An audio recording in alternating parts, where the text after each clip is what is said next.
Hey everybody, good morning. Just heading on down to Bull Shoals Lake right now. I've got a Fish the Moment on the water lesson today, and man, it is pouring down rain right now. Got some hard rain. It's already rained probably 2 inches last night, so I think it's supposed to clear off midday or so, but looks like we're going to get wet a little bit starting out. But hey, just a couple things before we get started on today's YouTube video. Just wanted to remind everybody on fishthemoment.com, we know we had coming up in February, we have 2 virtual seminars we're going to be doing. Johnny's going to be doing one, and Johnny and I are going to be doing another one together. So you can check them out on fishthemoment.com. Also check out our new lake map breakdowns we got coming out here. So a lot of good stuff there. And also just wanted to remind everybody that finally I started selling some t-shirts on my YouTube channel. So you guys, right now we've got 3 different styles. We've got long and short sleeve t-shirts, black or white, and we got a black or white hoodie, which is, they're all really cool. They've got the Intuitive Fishing logo on them. And if you'd like to help the channel out, just you can see them when you go to my channel. Right at the bottom there, you can see it says t-shirts by Teespring, I think. So if you'd like to order one of those, that'd be much appreciated. But hey, today's topic wanted to talk about, I thought it was going to be pretty good pertinent to, right in the dead of winter. And that's the 3 most overlooked winter patterns that are out there. And I think everybody that fishes this time of year, they sort of know, what the big key winter patterns are.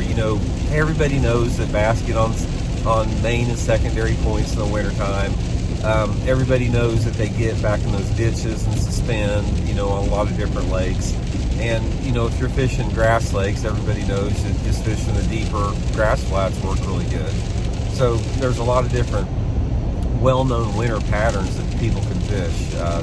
And that, a lot of people know that, stay on steeper type of banks and that type of stuff. But the 3 that I want to talk about are 3 that I've had some really good success on, not just here in the Ozarks, but really all over the country. So I want to go through them 1, 2, 3. First one I want to talk about is boat docks. Boat docks are one of the most overlooked winter structures to fish that you have, and it doesn't really matter where you're fishing in the country, what type of water, what type of depth, what type of clarity.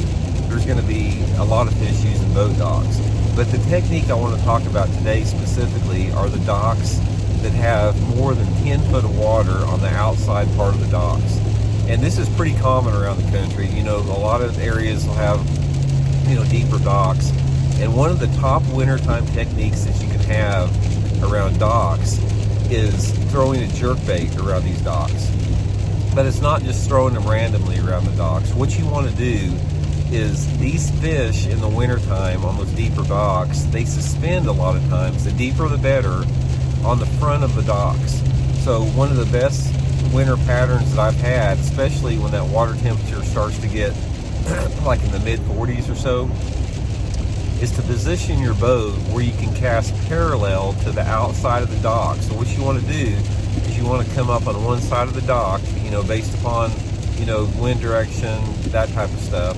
Make a long cast, probably 50 feet past the dock, and bring it as close as you possibly can to the outside face of that dock. And then suspend that jerkbait in the very mid part of the dock in front of it.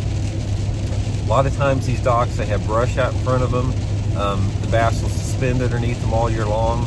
And this has been a really good, excuse me, this has been a really good wintertime pattern for me, especially if you have a lake that has anything like greater than 2 foot water visibility. I've caught some really good bags at Grand Lake in Oklahoma doing this. I've caught them at Table Rock Lake doing this. I've caught them on some lakes farther up north in the northern part of Missouri doing it.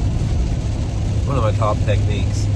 Okay, the second pattern I want to talk about is fishing for suspended bass on riprap. Now, I think a lot of people, know that, riprap is a decent cold weather type pattern, but when a lot of people think when they think in terms of riprap, they think in terms of like throwing a crankbait down a riprap or throwing a jig on a riprap.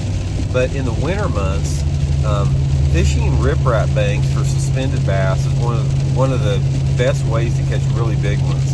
And what I like to do on that is I like to have riprap stretches that have fairly sharp drops, like down into 15 feet or more water. Like say, for example, if your boat is 20 foot off the bank, the water may be 10 or 15 feet. Those bass will suspend out over that 10 to 15 foot of water, which is most of the time it's like anywhere between 10 to 20 foot out away from the riprap.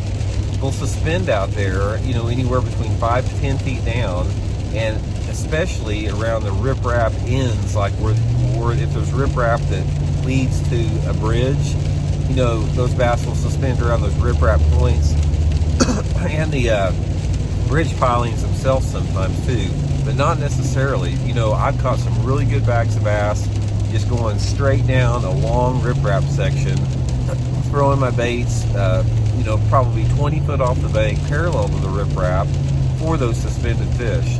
And again, in this situation, I'm targeting with, a jerkbait is one of my top choices there.